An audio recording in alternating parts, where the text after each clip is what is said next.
Toilet कर रहा है कि बोर्डिंग चला रहा था? देखा है पेना, दुए पेना में सीख जाएगा।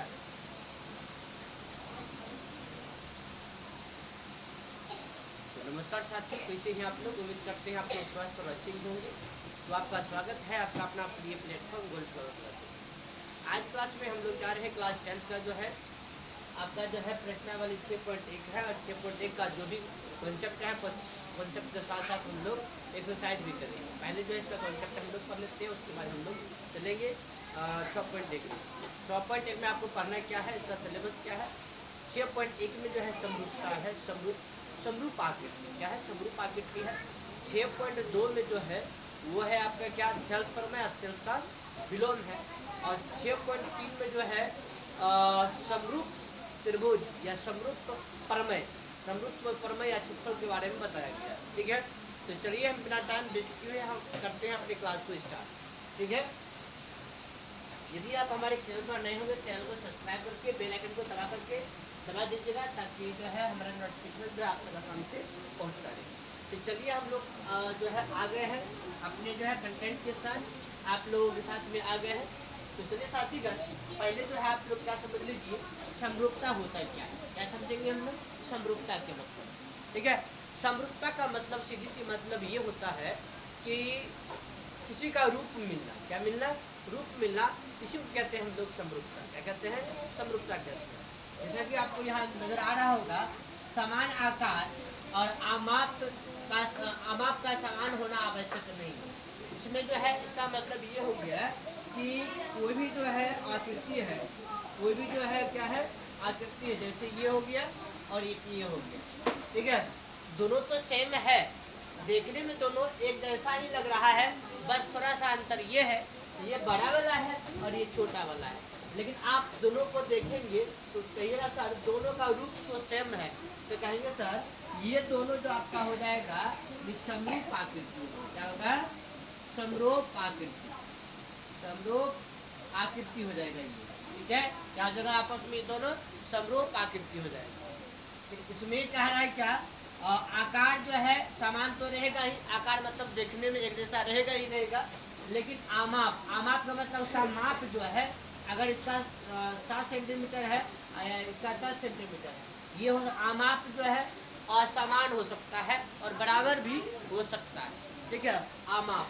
लेकिन आकार जो इसका जो रहेगा, आकार, ये आकार हमेशा आपका क्या रहेगा? समान रहेगा। ये रूप जो है एक समान रहेगा। अगर आप कहेंगे इस तरह, आप ये बताइए इसके जगह पर यदि आप क्या करते हैं, एक ये ले लीजिए और दूसरा जो है हम क्या करते हैं, एक ये ले लीजिए। बताइए ये समरूप है? कहिएगा सर ये दोनों जो है आपस में समरूप नहीं हो सकता है, क्योंकि ये जो आपका बेलन है ये सबको दोनों को मुंह मिल रहा है, नहीं मिल रहा है। इसका मतलब सर ये दोनों जो है समरूप नहीं हो पाएगा, दोनों जो है एक जैसा नहीं है। इसका जो है समान आकार जो है दोनों का अलग अलग है, दोनों का आकार अलग है, शेप अलग है, तो ये समरूप कैसे होगा? तो सर समरूप कौन होता है? जिसका जो है शेप एक जैसा हो, जिसका जो है शेप कैसा हो, समान हो। आकार का मतलब हो गया शेप, क्या हो गया? शेप। आमाप का मतलब हो गया आपका साइज, क्या हो गया? साइज हो गया। ठीक है, तो एक जैसा दोनों नहीं है, इसीलिए समरूप नहीं हो पाएगा। ठीक है, तो चलते हैं हम यहाँ पर। यहाँ तो कुछ फिगर आप लोगों के पास रखे हैं। ठीक है, तो इस फिगर में पहले जो है कुछ नाम लिख देते हैं। फिगर नंबर 1 हो गया आपका, फिगर नंबर 2 हुआ, फिगर नंबर 3 हुआ, फिगर नंबर 4। ठीक है, figure number 5, figure number 6, figure number 7, figure number 8। बताइए 4 और 8 के बारे में हम आपसे पूछेंगे। बताइए नूनू, 4 और 8 जो समरूप है, कहिए कोनो जिंदगी में समरूप नहीं है, कोनो जिंदगी में जो है ये आपका समरूप नहीं हो पाएगा। क्यों नहीं होगा समरूप? क्योंकि आप लोग देख रहे होंगे इसके अंदर में जो है दोनों आकृति 4 और 8 वाला आकृति, दोनों का रूप एक जैसा है, दोनों का शेप एक जैसा है। कहिएगा सर एगो तो गोल है, एगो तो चौखुट है, एगो वृत्त है, एक आपका वर्ग है, ये समरूप कैसे होगा? तो सर ये जो है आपस में समरूप नहीं होते। ठीक है, अब इसमें आप करेंगे क्या? तो कहिए सर इसमें जो है एक बात जो है आप लोग जान लीजिए कि यदि हम कह देते हैं इसका त्रिज्या जो है 4 सेंटीमीटर, इसका त्रिज्या जो है सबको त्रिज्या ले लेते हैं, यहाँ से यहाँ एक त्रिज्या होगा, ठीक है। अब क्या कीजिए, इसका त्रिज्या 4 सेंटीमीटर है, इसका 6 सेंटीमीटर है, इसका त्रिज्या 4 सेंटीमीटर है, इसका त्रिज्या जो 5 सेंटीमीटर, कितना है 5 सेंटीमीटर। ये जो है आपका 5 सेंटीमीटर भुजा वाला वर्ग है, ये 7 सेंटीमीटर भुजा वाला वर्ग है, ये आपका 5 सेंटीमीटर भुजा वाला वर्ग है। तो चलिए साथियों, ये जो है आपका 6 सेंटीमीटर भुजा वाला। अब कहिएगा आप सर, सबका साइज जो है, ये सब जो है आपका शेप एक जैसा लग रहा है, 1 2 3 4 वाला। तो कौन वाला है? Figure number 1, figure number 2, figure number 3, figure number 4। तो कहिए सर, ये सब जो है आपका ये समरूप हो जाएगा। क्या होगा? समरूप आकृति होगा। कौन सा आकृति होगा? समरूप आकृति, ठीक है। क्या रहेगा? ये समरूप आकृति हो जाएगा। अब इसमें यदि आपको बात करनी हो कि सर ये तो समरूप हो गए, अब इसमें बात करेंगे तो कहेंगे सर ये सब जो है आपका क्या हो जाएगा? समरूप हो जाएगा। क्या हो जाएगा? समरूप हो जाएगा। कहेंगे सर ये जो हो जाएगा आपका 5 6 7 8, ये सब जो है आपका समरूप हो जाएगा। कोई बड़ा वर्ग है, कोई छोटा वर्ग है, कोई समान वर्ग है, ये सभी जो है आपका समरूप आकृति होगा। क्या होगा? ये सब जो है आपका समरूप आकृति। बात समझ में आया? तो अब जो है आप इसमें करेंगे क्या? समरूप आकृति हो गया।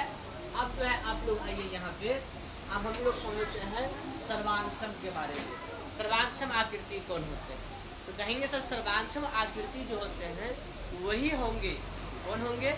सर्वांगसम आकृति वही होंगे जिसका जो है जिसका जो आकार समान हो और आमाप भी क्या होना चाहिए? समान होना चाहिए। दोनों जो है समान होना चाहिए, आकार भी और आमाप भी, यानी शेप भी और साइज भी दोनों समान होना चाहिए।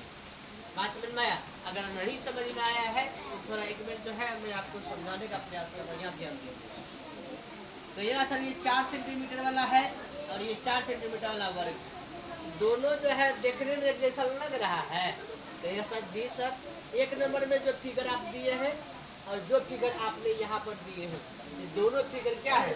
एक जैसा है। रूप तो मिल गया, इसका जो है आकार तो मिल गया सर, आकार जो है दोनों का जो एक जैसा है। अब आमाप के बारे में बात कीजिए, आमाप भी दोनों का समान ही होना चाहिए। तो कहिए सर इसका जो आमाप 4 सेंटीमीटर, इसका भी आमाप 4 सेंटीमीटर, आमाप भी मैच कर गया। इसका मतलब ये दोनों जो है ये आपका सर्वांगसम होगा। क्या होगा? सर्वांगसम। कौन सा? फिगर नंबर 4 और फिगर नंबर जो है 3, फिगर नंबर 3 और 4 जो है, फिगर नंबर 1 4, फिगर नंबर 1 और 3, फिगर नंबर 1 और 3 जो है ये आपका हो जाएगा सर्वांगसम हो जाएगा। क्या हो जाएगा?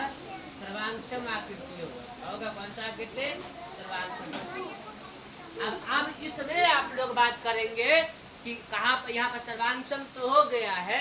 अब सर्वांगसम के बाद जो है आप लोग यहाँ पर बात करेंगे इसमें जो है सर्वांगसम कौन है? 5 6 7 और 8, इसमें सर्वांगसम कौन है? कहिएगा सर इसमें तो सबका आकार जो है सेम है, तो ये इसमें आकार सबका सेम है, ये बात तो मानता हूँ, ठीक है। ये आकार सबका क्या है? सेम है, एक जैसा है, ये बात ठीक बात है। अब इसमें जो है आमाप के बारे में पता कीजिए सर, इसके बारे में, आमाप के बारे में। तो आमाप इसमें कौन है?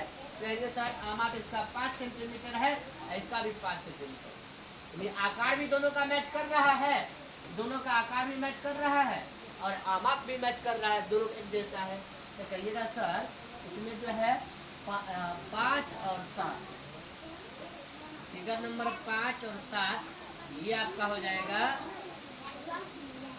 सर्वांगसम आकृति। कौन सा आकृति? सर्वांगसम आकृति। उम्मीद करते हैं आप लोग जो है समझ गए होंगे कि सर्वांगसम आकृति किसको कहते हैं और समरूप आकृति किसको कहते हैं। यदि आप लोग समझ गए हैं, आप लोगों को बीच जो है एक जो है उदाहरण के रूप में मैं आपको दे रहा हूँ और आप लोग कमेंट करके बताएंगे ऑप्शन नंबर ए में जो दिया गया है कौन सा आकृति है, समरूप आकृति है या सर्वांगसम। ठीक है,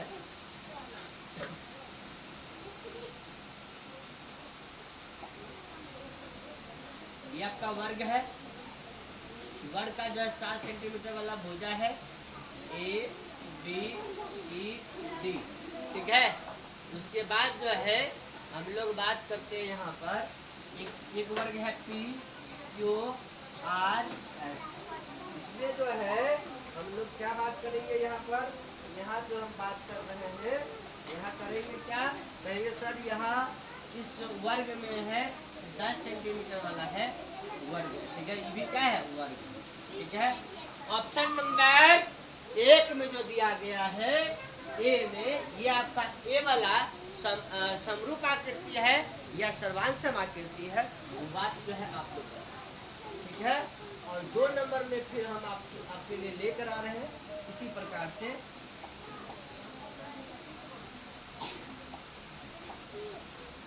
एक ये है, उसके बाद जो है एक जो है ये है, जिसका जो है त्रिज्या जो है, इसका त्रिज्या जो है कितना है, इसका त्रिज्या जो है, दोनों के त्रिज्या जो है तो हम कहेंगे इसका जो है 10 सेंटीमीटर त्रिज्या है, इसका भी 10 सेंटीमीटर त्रिज्या है। ये ऑप्शन नंबर बी में। ऑप्शन नंबर ए में जो है जो दिया गया है, ऑप्शन नंबर ए में ये वाला आकृति समरूप का है कि सर्वांगसम है, ये बात बताना है आपको। और बी में जो दिया गया है ये आपको बताना है कि बी में 2 आकृति दिया गया है, ये समरूप है या सर्वांगसम है। अब मैं बताऊंगा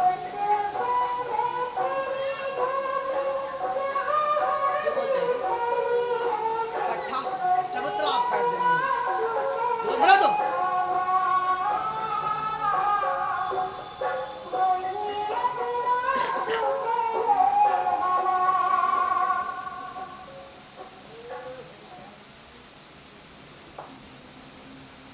जो है इसमें जो है एक VVI इम्पोर्टेंट पॉइंट जो है ऊपर में जो आपको लाइन दिख रहा होगा, मस्ट इम्पोर्टेंट लाइन, ये क्या कह रहा है लाइन को समझिएगा आप लोग। वेरी वेरी इंपॉर्टेंट लाइन जो है आप लोग के बीच है, ये लाइन जो है आप लोग दिमाग में छाप लेंगे। कहता है वे जो आकृति सर्वांगसम है वे सभी निश्चित रूप से समरूप होते हैं। कहने का मतलब ये हुआ कि जो भी आकृति सर्वांगसम हो, क्या है सर्वांगसम, क्या है सर्वांगसम है, वो सभी आकृति क्या होते हैं, कहीं वे सभी आकृति समरूप होते हैं।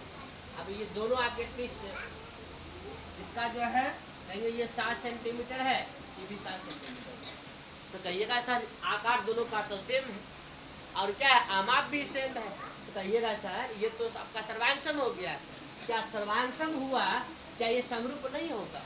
जो सर्वांगसम होगा वो निश्चित रूप से जो है समरूप होगा ही, लेकिन जो आकृति समरूप दी गई है, जो समरूप होगा वो आपका सर्वांगसम नहीं भी हो सकता है और हो भी सकता है।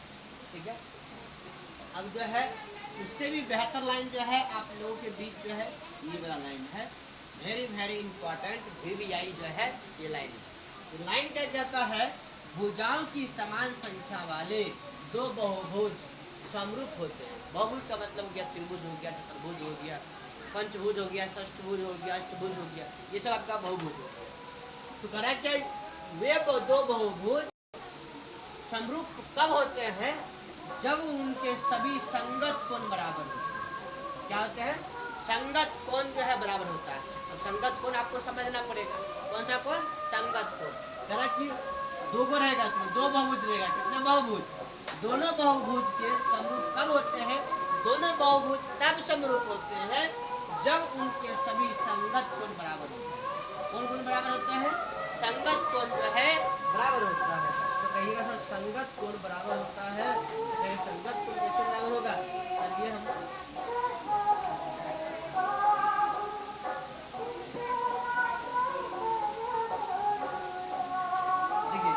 संगत कोण कब बराबर होता है? कहेंगे सर इसका भी ये 90 डिग्री है, तो इधर वाला इसका बाएं साइड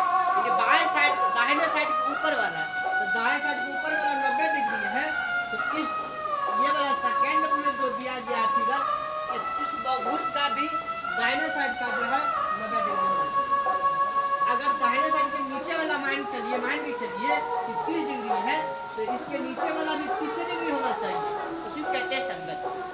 अगर इधर वाला जो है आपका 45 डिग्री का कोण है, मान के चलिए इसका भी 45 डिग्री का कोण होना चाहिए।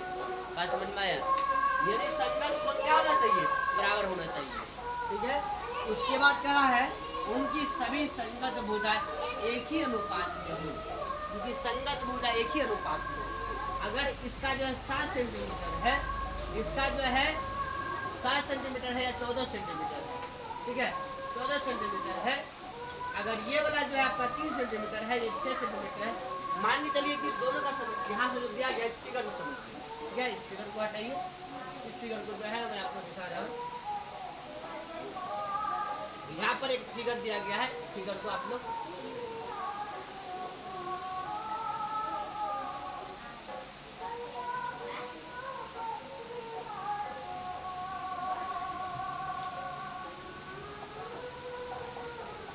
देखिए, यही पर इसको लिया है। पहला क्या बोला है, कब कब जो है समरूप होगा, जब इसका संगत कोण जो है, संगत कोण बराबर हो। पहला क्या है, पहला जो कहा गया है, तो पहला जो है कहा गया कि संगत कोण बराबर हो। कौन सा कोण? संगत कोण बराबर हो।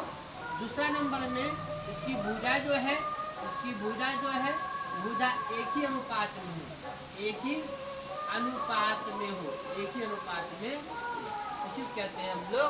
अगर ये दोनों बात जो नियम का पालन करेगा तो कहिए सर वो आपका क्या हो जाएगा, वो आपका हो जाएगा समरूप, हो जाएगा। तो चलिए हम यहाँ पर आपको दिखाते हैं इसका संगत कोण। देखेंगे यहाँ पर कोण डी बराबर, कोण डी बराबर, बताइए कोण डी बराबर क्या होगा? कोण डी बराबर यहाँ है, इसका भी इधर कोना वाला ही 85 डिग्री, दोनों रद्द कर दिया ना, तो कोण डी बराबर कोण एस बराबर 85 डिग्री। अगर वही ये कोई 85 ये 70 डिग्री, तो ये आपका समरूप नहीं हो पाता। क्या नहीं हो पाता? समरूप नहीं हो पाता। अब जो करेंगे यहाँ पर कोण सी बराबर इधर वाला जो कोण है, इधर का कोण इधर वाले में कोण आर बराबर। अब कहेंगे सर इधर का ऊपर वाला, बाएं साइड का जो है ऊपर वाला, इस त्रिभुज में, इस चतुर्भुज में जो है बहुभुज है, इस बहुभुज का ही ऊपर वाला बराबर होना चाहिए। कहीं सर इस कोण का जो है कोण सी बराबर कोण आर हो गया। अगर ये 70 डिग्री है इधर वाला भी 70 डिग्री है, तो मामला फिट है, मामला सेट है। यदि अगर दोनों दो हो जाए तो मामला आपका गड़बड़ा जाएगा, तब वो आपका संगत कोण नहीं हो पाता। अब चलते हैं हम लोग यहाँ पर कोण बी के पास। जब हम लोग कोण बी में चलेंगे तो लिखेंगे कोण बी बराबर, तो ये सर आप बाएं साइड के नीचे वाला में आए हैं, तो इस बहुभुज में भी बाएं साइड के नीचे वाला ये आपका होगा। तो कोण क्यू बराबर जो है, दोनों कोण जो है कितना 100 डिग्री है, यहाँ भी 100 डिग्री, ठीक है, तो लिखेंगे यहाँ पर 100 डिग्री। ठीक है, उसके बाद जो है आप यहाँ पर देख रहे हैं कोण ए बराबर, कोण ए बराबर जो है इधर वाला जो है कोण पी के बराबर में होगा। कोण पी के बराबर 105 डिग्री, 105 डिग्री। ये सर एगो नियम तो काम कर गया कि संगत कोण सबका बराबर है। आई कोना के बराबर, ई वाला कोण जो है एक कोना के बराबर है, ई वाला कोण जो है इस कोना के बराबर में है, अगर ई कोना जो है इस कोना के बराबर में है। अगर ऐसा नहीं होता है तो काम यही पर खत्म हो जाता है, समरूप नहीं होता। एगो नियम जो है पहला नियम आपका काम कर गया। दूसरा नियम है इसका जो है संगत भुजा एक ही अनुपात में विभाजित करेंगे सर, इसका ऊपर वाला लीजिए, इसका ऊपर वाला लीजिए। तो चलिए हम लोग लेते हैं यहाँ पर CD, क्या लेंगे CD बट्टे में क्या हो रहा है RS, क्या हो जाएगा RS। तो ये सर CD कितना है 2.4 सेंटीमीटर, 2.4 सेंटीमीटर, और RS कितना है आपका तो 4.8 सेंटीमीटर। पॉइंट उड़ा दीजिए, 24 दूना 48 हो जाएगा, 1/2 निकल जाएगा। ठीक है, एक भुजा तो हम लोग निकाल चुके हैं ऊपर वाला। अब आपका मर्जी, जिधर से निकालना हो आपकी मर्जी है, चाहे इधर से ले लीजिए, चाहे इधर से ले लीजिए। ठीक है, ये कोई भुजा अपने मन से उठा सकते हैं, लेकिन एक क्रमबद्ध तरीका होनी चाहिए। अगर नीचे वाला इसमें ले रहे हैं, इसमें भी नीचे वाला ही लेना होगा आपको। अगर इसमें जो है इधर वाला ले रहे हैं, इसमें जो है इधर वाला लेना है। चलिए इसमें लेते हैं हम लोग BC, क्या लेते हैं BC। इसमें क्या लेंगे, कहेंगे सर यहाँ पर BC जो है यहाँ RQ हो जाएगा, BC जो हो जाएगा आपका 2.5 होगा, क्या होगा 2.5 हो जाएगा। आर क्यू क्या हो जाएगा 5.0। तो कहेंगे सर यहाँ से ये खत्म हो जाएगा, ये हो जाएगा आपका 5 × 5 और 5 25। एक मिनट BC आपका 2.5 है, तो लिखेंगे 2.5 और आपका आर क्यू क्या है तो कहेंगे 5.0 है। नीचे में पॉइंट उड़ाइए, ऊपर में 1 0 लगाइए,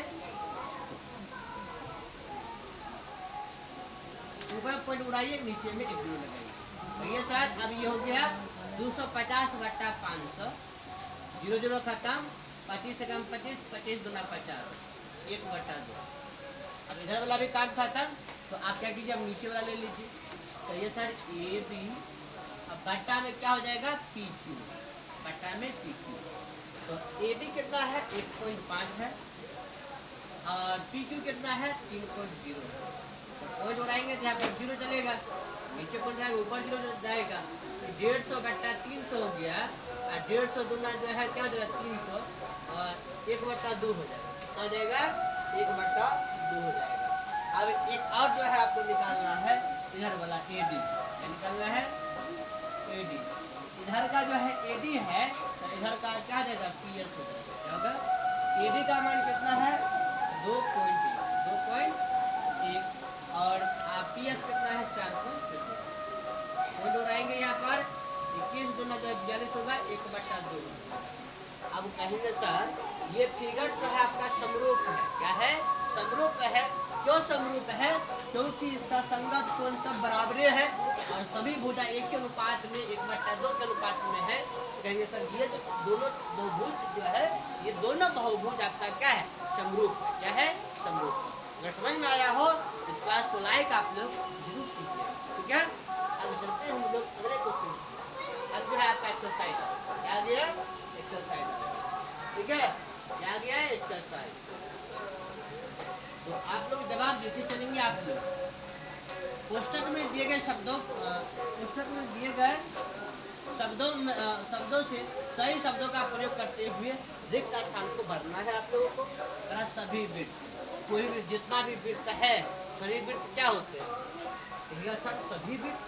सभी वृत्त का मतलब ये हो गया एगो ई वृत्त हो गया, एगो ई वृत्त हो गया, एगो ई वृत्त हो गया, एगो ई वृत्त हो गया। बता ये सब क्या होंगे, ये सब वृत्त आपस में क्या होंगे समरूप होंगे या सर्वांशम होंगे। ब्रैकेट में दिया सर्वांशम और समरूप, ये दोनों में आप क्या भरेंगे।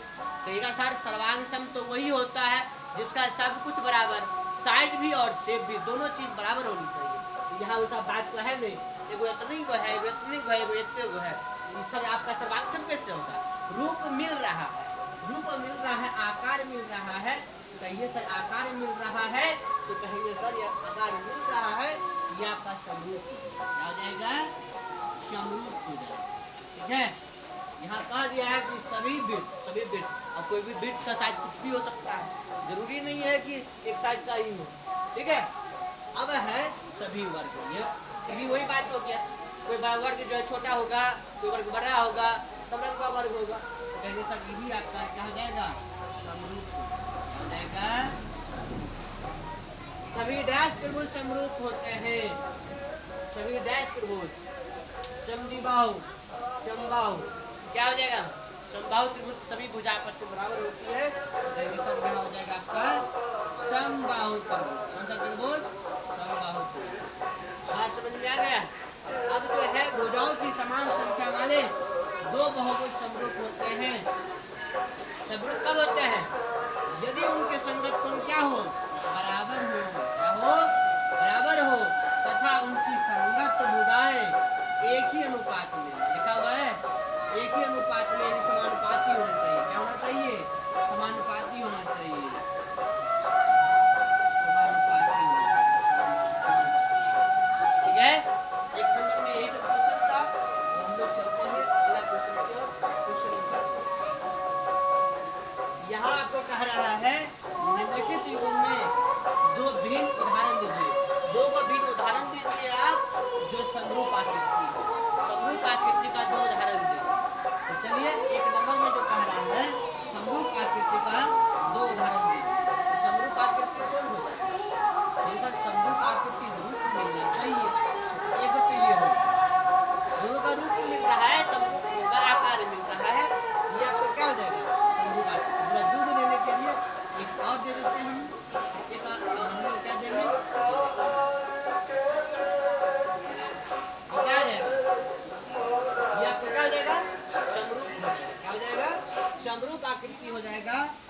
दूसरे नंबर में क्वेश्चन जो करा समरूप आकृति का 2 उदाहरण दीजिए।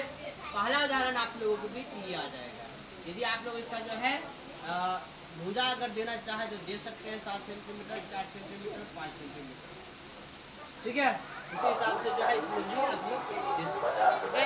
दोनों जो उदाहरण जो है पहला नंबर का है। दूसरा नंबर में क्या रहा है, यदि आकृतियां जो समरूप नहीं है, समरूप नहीं, ये दोनों समरूप हो गया, ये आपस में दोनों समरूप है, ये भी आपस में दोनों समरूप है, और ये दोनों भी आपस में क्या है, समरूप है, ठीक है। अब अगर दो समरूप नहीं, तो चलिए समरूप नहीं वाला जो है मैं आपको दिखा रहा हूँ, जो समरूप नहीं है, ठीक है। क्वेश्चन नंबर 2 में जो पूछ रहा समरूप नहीं, कहिए सर समरूप नहीं वाली बात कह दिया है तो ज़्यादा वाली बात, ज़्यादा विशेष वाली बात तो है नहीं। एगो तो ये हो जाएगा सर, सर्कल हो जाएगा, दूसरा सर ये ले लेते हैं सर, ये दोनों समरूप होगा, कहिए बताओ तो। एगो पेड़ा है, एगो लड्डू है, दोनों समरूप होगा, जो दिखता है जैसा नहीं दिखता, ये समरूप नहीं हो पाएगा सर, ठीक है। एक जो है आपका एगो स्टार ले लेता हूँ, ये वाला वर्ग है, उल्टा वर्ग है, भुगा हुआ वर्ग है। दूसरा जो है हम लोग क्या ले लेते हैं, दूसरा जो ले लेंगे हम लोग ले लेते हैं त्रिभुज ले लेते हैं। चलिए एक जो है समकोण त्रिभुज ले लिया, क्या बताइए, ये दोनों आपस में समरूप है, कहिए सर ये जो है आपस में समरूप नहीं हो पाएगा, ठीक है। ये दोनों समरूप नहीं है और ये दोनों भी समरूप नहीं है, ये समरूप है दोनों, ये दोनों भी समरूप है, ठीक है। उम्मीद करते हैं आप लोग को समझ में आ गया होगा। अब हम लोग चलते हैं क्वेश्चन नंबर, लास्ट क्वेश्चन है आप लोगों के बीच जो है चैप्टर का लास्ट क्वेश्चन है। बताइए कि निम्नलिखित चतुर्भुज समरूप है या नहीं, ये दोनों समरूप है कि नहीं ये बताना, ठीक है। भैया सर तो बाद बाकी की चेक करने की बात रही, यहाँ पर सर 90 डिग्री है, यहाँ पर झुका हुआ है, बराबर होगा नहीं होगा बराबर, कहिएगा सर कोण S बराबर डज नॉट बराबर ना, डज नॉट इक्वल टू कोण D, ठीक है। दोनों कोण बराबर नहीं है, जैसे संगत कोण बराबर होबे नहीं किया है सर, तो ये क्या होगा, ये त्रिभुज समरूप नहीं है। अतः दिए गए